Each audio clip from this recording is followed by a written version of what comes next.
Great. Hello, my name's Brettalexander and I'm at my exhibition at Timeless Textiles in Newcastle, Australia.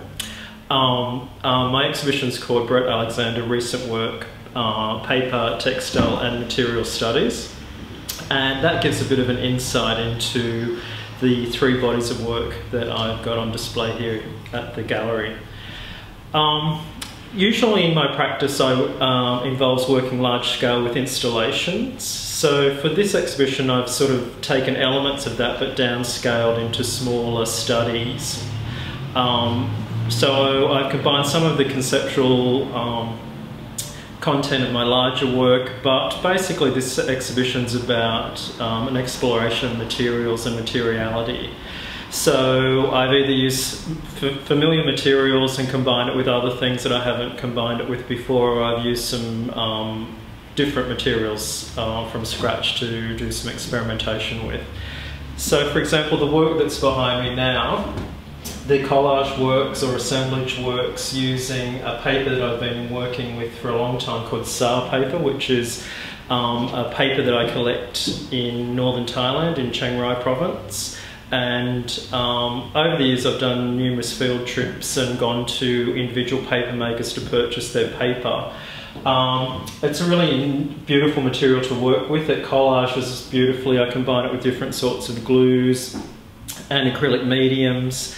And I've worked with a variety of different weights of the paper here. So I've used the tissue paper, which is really quite beautiful. It is semi-translucent and transparent depending on what sort of medium you use. And then a heavier weight paper that's used traditionally in Thailand for printmaking and painting, which is a heavier weight. The beautiful thing about the Sa paper is because it's all handmade and the sheets are left to dry on the mould, which is the screen, the paper itself picks up all the idiosyncrasies of the fabric that's it's left to dry on. So the hand of the maker is relevant, is obvious in each of the pieces. It's also beautiful to print on, and when I was teaching printmaking many years ago, I used Sa paper a lot for a whole range of different sorts of printing processes, and even the tissue paper is incredibly resilient. It's a very long fibre, and it's made from the inner bark of the Sa tree, which is a paper mulberry that grows in the northern part of Thailand and in Southeast Asia in different countries. So I've built up layers of collage, multiple layers, maybe 4 to 5 of the different weights of paper.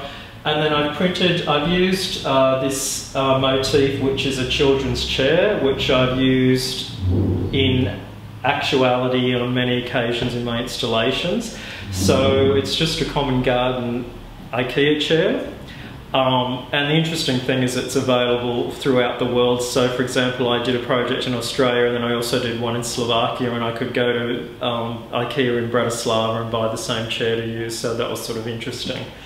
Brett, what's the significance of the chair? The chair is really a connection to childhood, and then that leads into my use of French knitting or spool knitting. So in Australia, it's a technique where you start with, it's different from knitting with needles. You actually use a loom, which is traditionally, when I was young, it was a wooden cotton reel, but of course cotton reels aren't wooden anymore, and you would put 4 nails in it.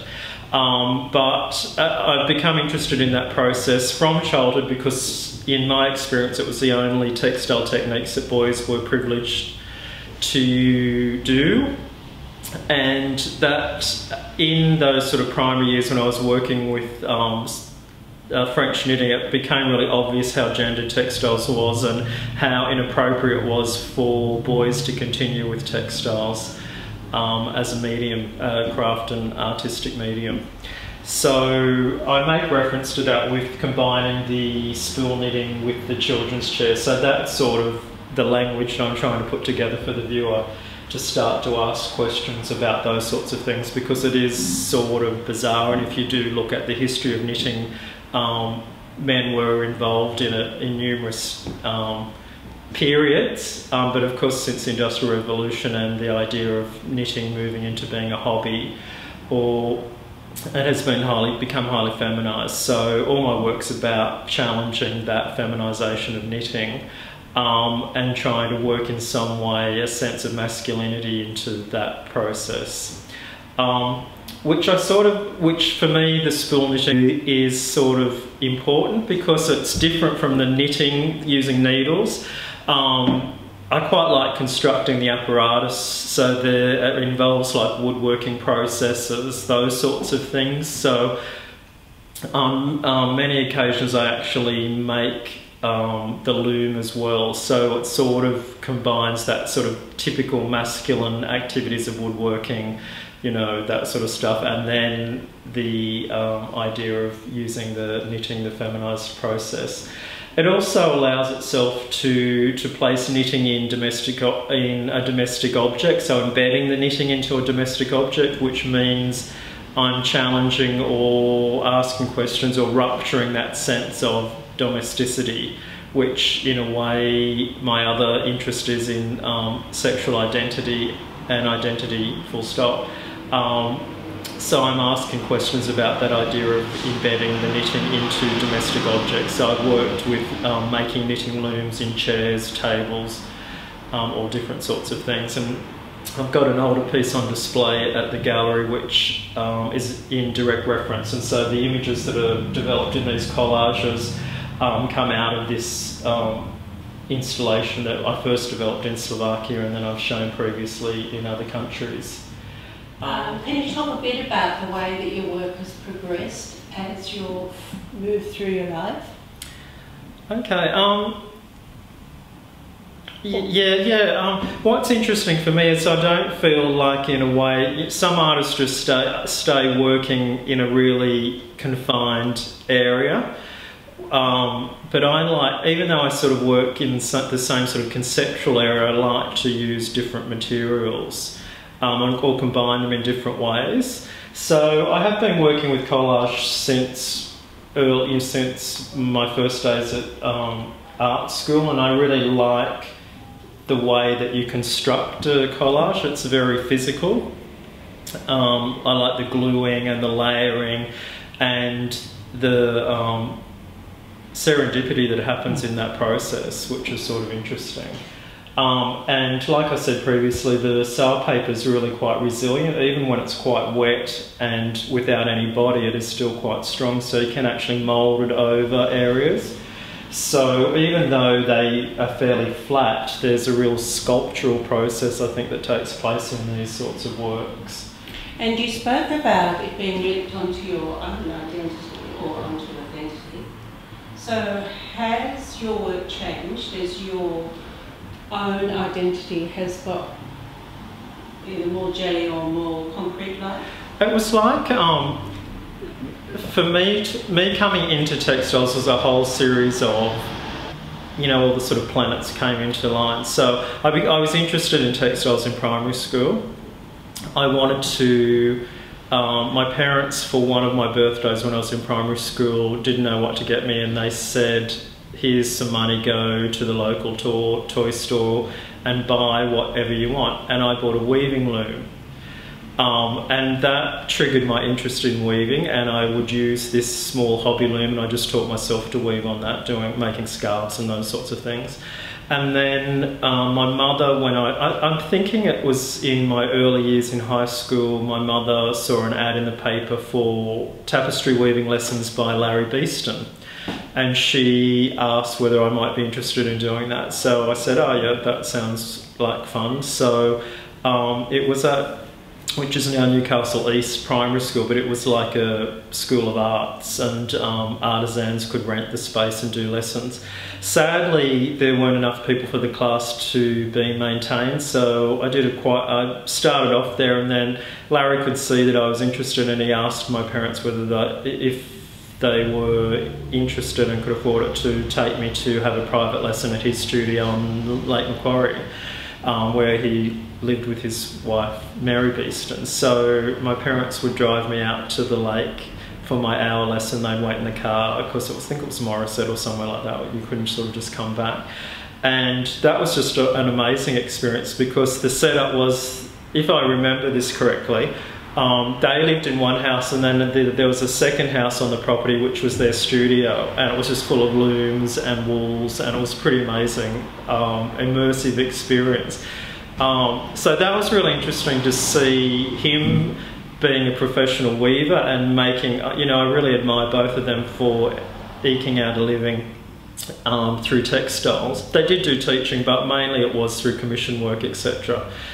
So that spurred my interest in textiles, and then at that time I had, my sister's 2 years older than me, she was 2 years ahead of me at school, and if I ever came to school with any collage, she was a painter and a really talented painter and drawer, the art teachers would go, "Oh, your sister's helped you with that." So that really irked me. So I decided from that moment that all my art projects would have to be textiles, because that was something my sister didn't do. So I couldn't be, I couldn't be like accused of her assisting me. So basically up until, from then on until year 12, whenever I could, my major projects would all be woven. So I did a tapestry weaving for the HSC, which was selected for Art Express, and they purchased that weaving, and it hangs in one of the education department's offices in Sydney, and occasionally people that I know that are teachers say, "Oh, I was sitting under your weaving." The other thing that's really important to my practice is travel, and I like to collect all different sorts of materials when I'm travelling, or expose myself to all different sorts of materials, and they sort of form souvenirs of when I'm travelling, and I sort of hoard them away, and then they come to light when I'm thinking of projects. So this series of work, which are the textile studies, combine some hand-woven hemp that I purchased in Thailand at a small weaving workshop, which is once again incredibly sort of raw and rustic. And then I've combined that with some spool or French knitted forms of Lithuanian linen. So it's always a great pleasure for me to try and source materials from these countries. It's not always that easy. It was really actually quite hard to find the linen this time in Lithuania when I was there at the end of last year. So in a way it's looking, these are more formal studies in just the way the linen acts as a fibre, which it's quite a beautiful material to work with. It's not so easy to knit because it's multi-stranded and the strands start to separate. It's not like wool and naturally wants to sort of felt to itself, but they're sort of quite independent. But it's quite, it reminds me a little bit of knitting with the paper yarn, which I've used a lot of as well. It has quite a lot of body to it, and drapes in a really sort of interesting or heavy way. And if you've ever worn any sort of linen clothing, or especially anything that's been knitted out of linen, it has a real weight to it. So that's something that I've experimented with. And then I just like making reference to other sorts of textiles. So I've used upholstery tacks to hold the work down. Now I wanted also just to play around with how this work could be presented, because I think it's always really difficult with textiles. Presentations, I think, something that needs to be considered. So they sort of operate within a frame, but not. I wanted to make the frame sort of obvious and part of the work, and really embed the textile in it, and that's why I've used the upholstery tacks as well. And you've woven or stitched a bit of red through your work. Is there something about red, Brett, that... Yeah, I have this obsession with red and purple, and I love them together. And I started using red and white together with the whole idea of the barbershop thing years ago, but I mean, for this work it's really not so much about that, it's really just an aesthetic decision because I really like, and this Lithuanian red is a really sort of interesting red. And the linen itself reflects the light in a really quite unique way.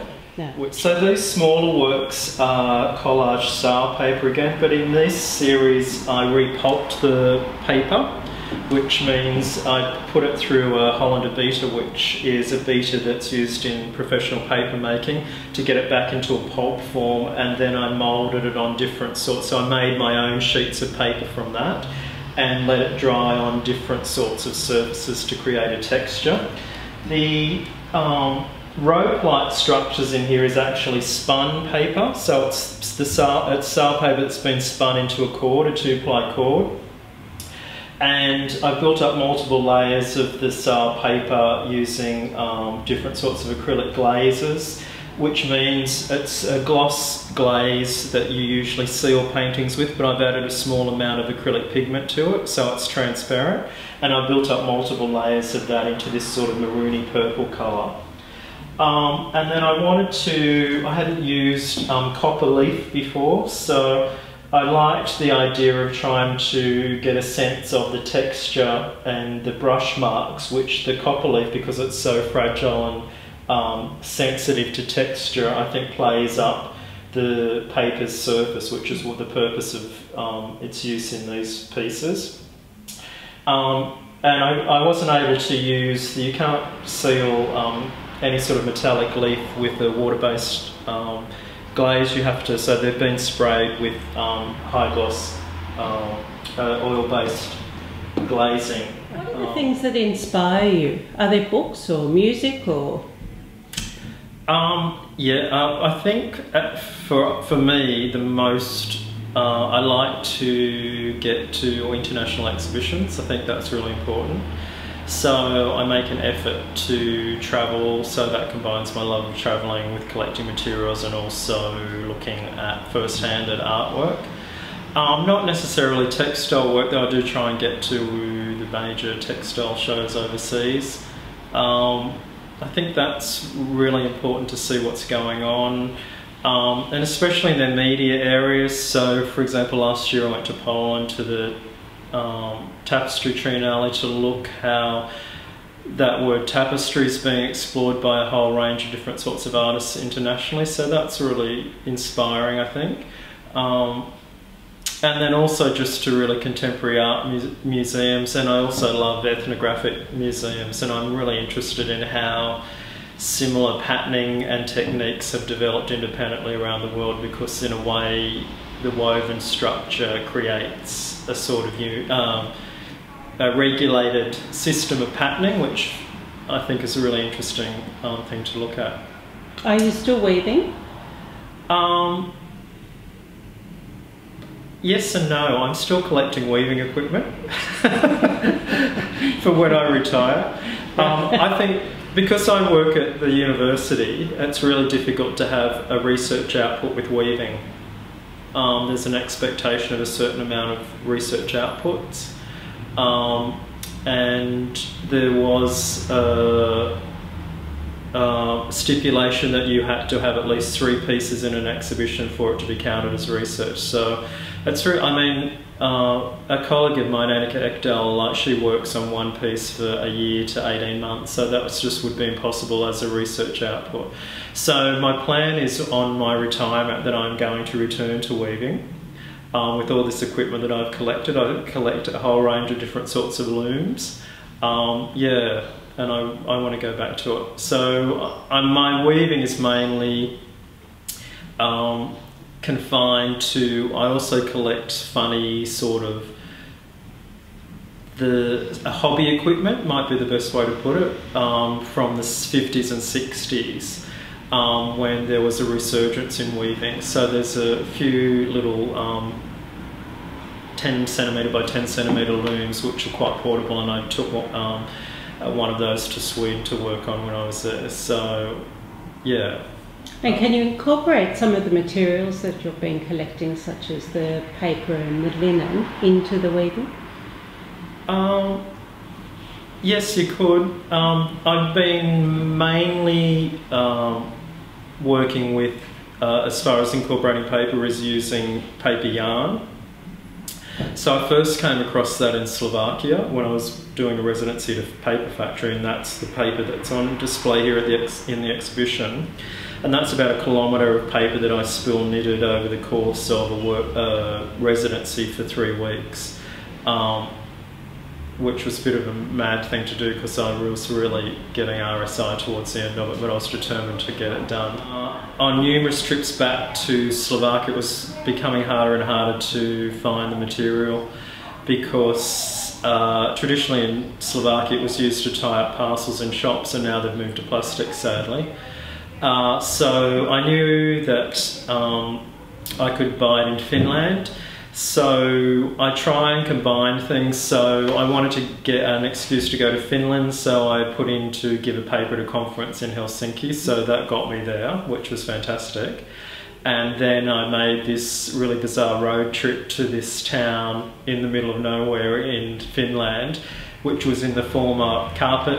There still is some carpet weaving happening there, but that's the largest textile material supply shop in Finland. It's the most amazing place in Kauhava, but it is seriously like a one moose town.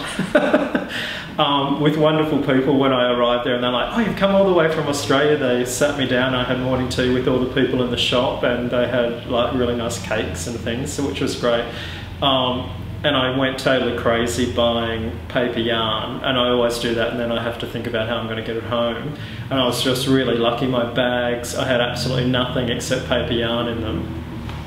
And on check-in at the airport, I had a really nice check-in clerk, and he let me go through with my bags being incredibly heavy, so I've got quite a store of that. It's really good quality, but it's expensive, but it's really lovely to work with. And they use it for weaving upholstery and fabrics and flooring rugs at high-end Artec furniture is one of the people that use it.